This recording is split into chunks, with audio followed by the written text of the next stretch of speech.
Side అన్న అన్న కొద్ది అన్న అన్న కొద్ది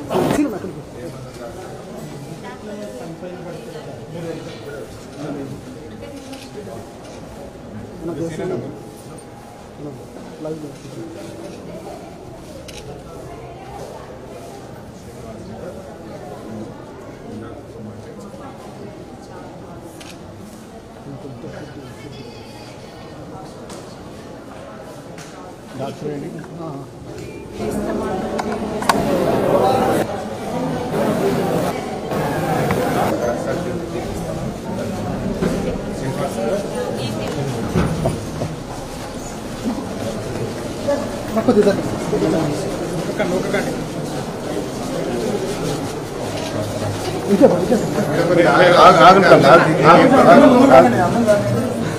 మీరు కొంచెం మీరు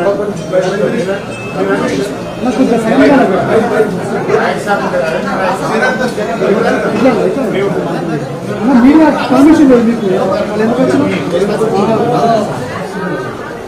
రవీంద్ర నాయక్ వచ్చిందా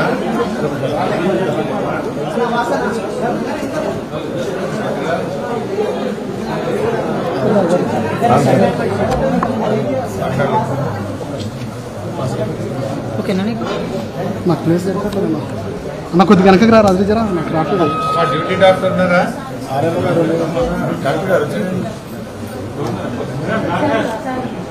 డ్యూటీ డాక్టర్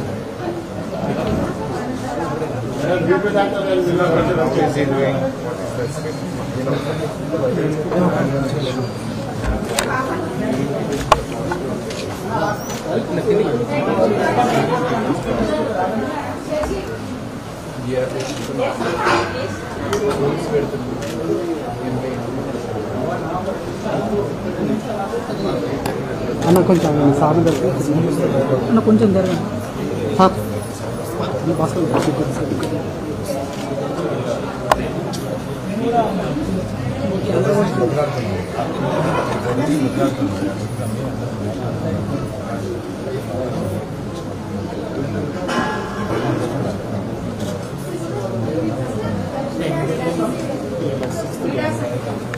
రవీంద్ర నాయక్ వచ్చిందా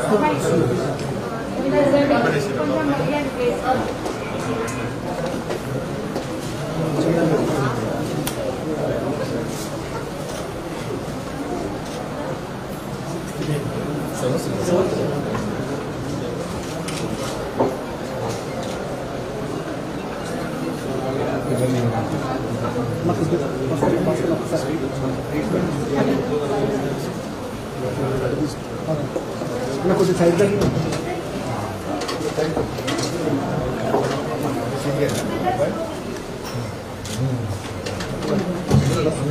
డ్రౌజీగా నేనే సంబంధం అనేది ఏంటంటే బతులా కాపాడుకోవాలి ప్రాణం ముఖ్యం మేము కొట్లాడటం నీకోసం నీ తరఫున అసెంబ్లీలో గట్టిగా ఫైట్ చేస్తాం మేము ఖచ్చితంగా ఈ ప్రభుత్వాన్ని ఒత్తిడి చేస్తాం మెడల్ పంచుతాం మీకు పిల్లల హక్కులు కాపాడతాం మేము కొంచెం తెచ్చుకోవద్దు 7వ రోజు కదా లైఫ్ ఇంపార్టెంట్ జీవితం ముఖ్యం కదా మీకు నువ్వు అట్లా రిస్క్ తీసుకోవద్దు దయచేసి నా మాటను we are all with you will fight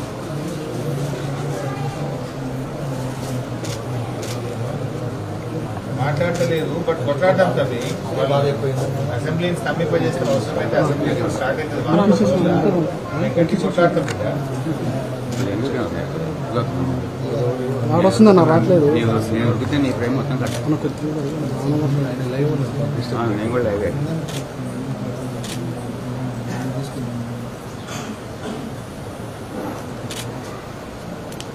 మీరంతా కొద్దిగా బయట పడిన 5 నిమిషాలు మాట్లాడతాం మొత్తం లీడర్లు ప్రెస్ అందరూ బయట తమ్ముడు మోతీలాల్ నాయక్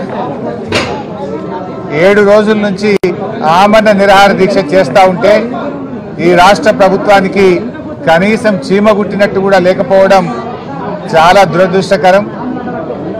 మోతీలాల్ నాయక్ను ఈరోజు దీక్ష విరమించాలని బీఆర్ఎస్ పార్టీ పక్షాన మేమందరం కూడా ఆయనను కోరే ప్రయత్నం చేశాం.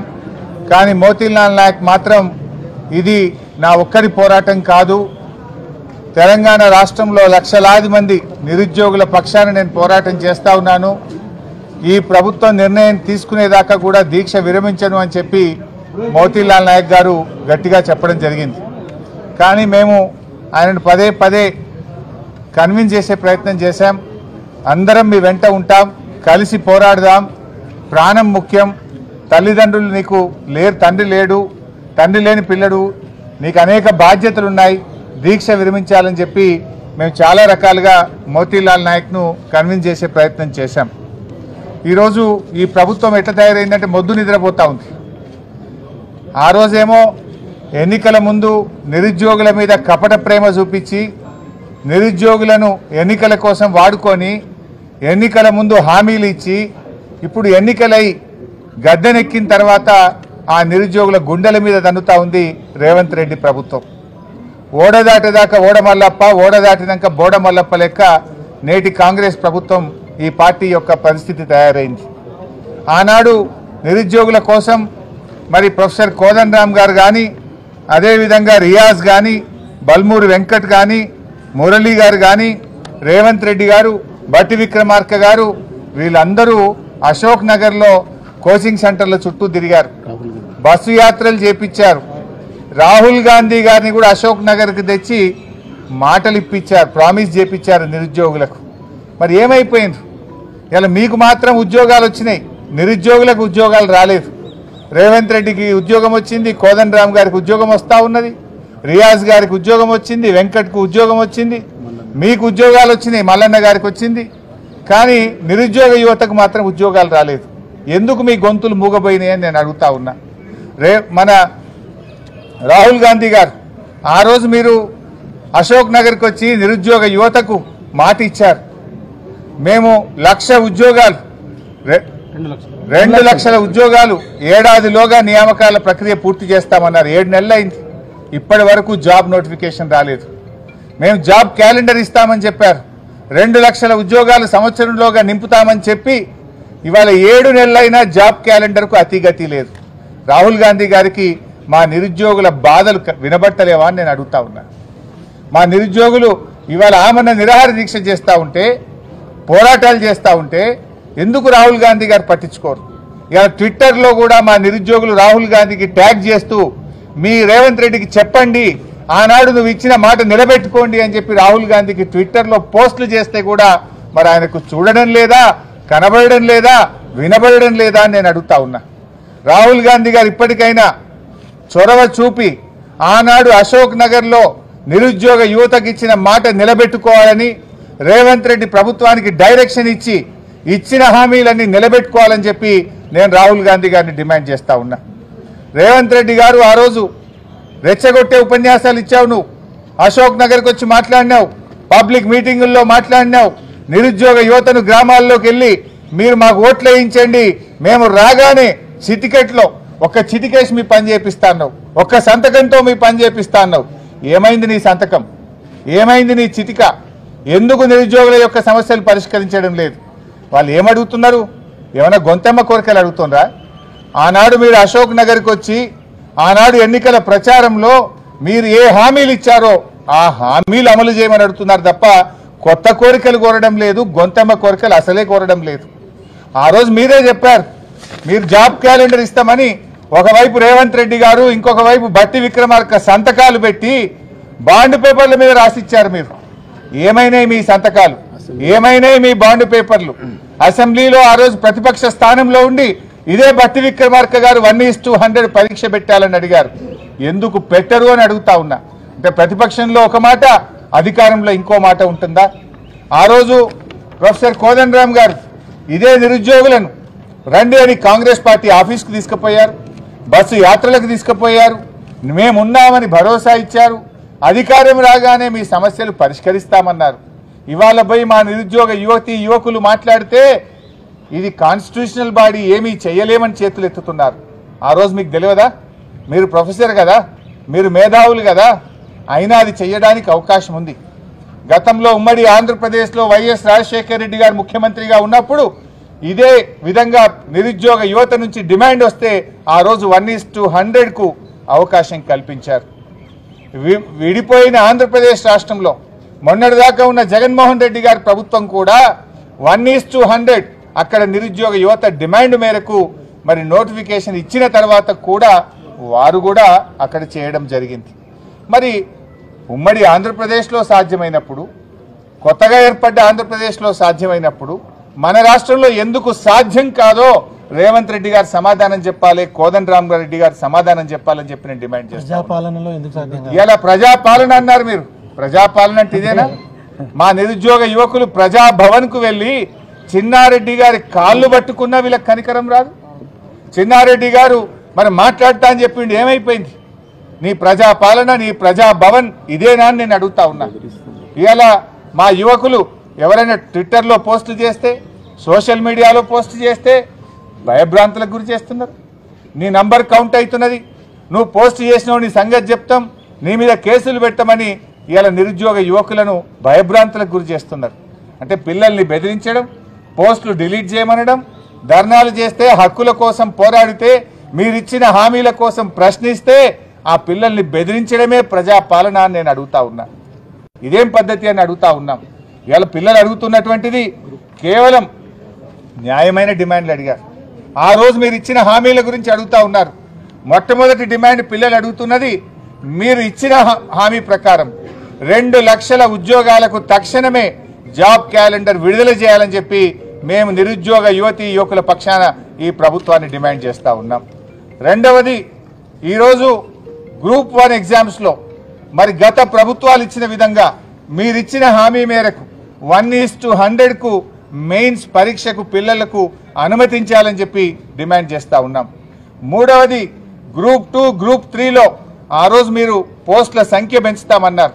గ్రూప్ 2లో 2000 పోస్టులు యాడ్ చేయాలని, గ్రూప్ 3లో 3000 పోస్టులు యాడ్ చేసి తక్షణమే గ్రూప్ 2, గ్రూప్ 3 ఉద్యోగాల సంఖ్యను పెంచి పరీక్షలు నిర్వహించాలని చెప్పి ప్రభుత్వాన్ని డిమాండ్ చేస్తూ ఉన్నాం.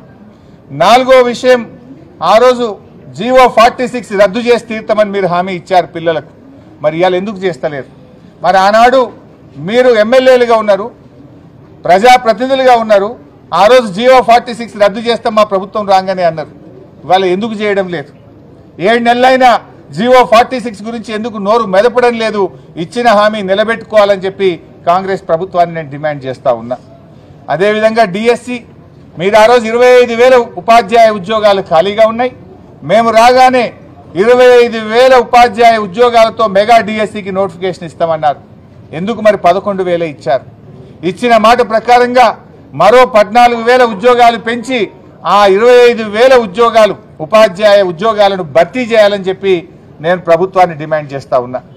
ఇవాళ వాస్తవానికి ప్రైమరీ స్కూళ్ళలో టీచర్లు లేరు. ఈ మధ్య స్కూల్ అసిస్టెంట్లుగా 9,000 మంది ఉపాధ్యాయులకు ప్రమోషన్లు ఇస్తే చాలా స్కూళ్ళల్లో టీచర్లు లేని పరిస్థితి ఉన్నది. ప్రైమరీ స్కూళ్ళల్లో అనేక చోట్ల టీచర్లు లేరు, ఖాళీలు ఉన్నాయి. తక్షణమే ఆ ఖాళీలను లెక్క చేసి ఈ ఉద్యోగాల సంఖ్యను 25,000కు పెంచి మెగా డిఎస్సి 25,000 ఉద్యోగాలతో నింపాలని చెప్పి ఆ డిఎస్సి పిల్లల పక్షాన మేము డిమాండ్ చేస్తూ ఉన్నాం.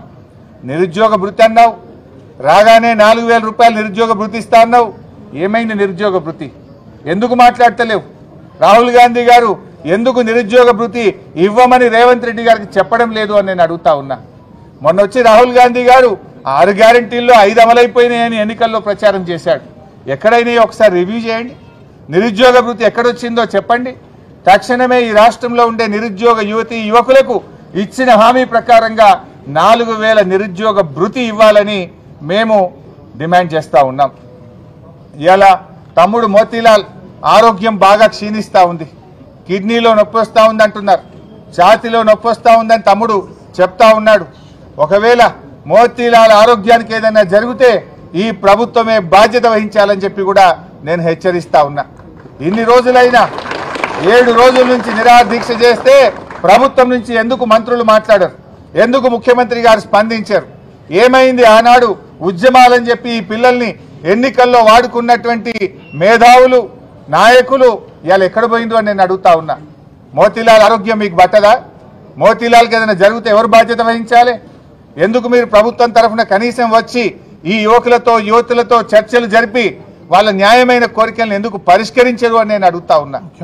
ఇప్పటికైనా ముఖ్యమంత్రి గారు స్వయంగా వచ్చి మోతీలాల్ నాయక్తో మీరు మాట్లాడాలి, వాళ్ళ సమస్యలు పరిష్కరించండి. వాళ్ళు అడుగుతున్నాయి న్యాయబద్ధమైనటువంటివి. మీరు ఆనాడు హామీలు ఇచ్చినే. నేను అడుగుతాను, రాహుల్ గాంధీ గారు మీరే కదా ఆనాడు అశోక్ నగర్ లైబ్రరీకి వచ్చింది. అశోక్ నగర్ లైబ్రరీకి వచ్చి ఆ రోజు మీరు చాలా ప్రేమ ఒలకపోసినారు. నిరుద్యోగులకు ఎంతో మాట ఇచ్చారు, నమ్మబలికారు. మరి ఆనాడు అశోక్ నగర్ లైబ్రరీకి వచ్చి నిరుద్యోగుల ఓట్లు కావాలని నిరుద్యోగులను ఎన్నికల్లో వాడుకున్న రాహుల్ గాంధీ గారికి ఈ రోజు కనీసం ఒక్క మాట రేవంత్ రెడ్డి గారికి చెప్పడానికి సమయం దొరకలేదా? ఈ నిరుద్యోగుల కష్టాలు మీకు వినబడతలేవా అని నేను అడుగుతా ఉన్నా.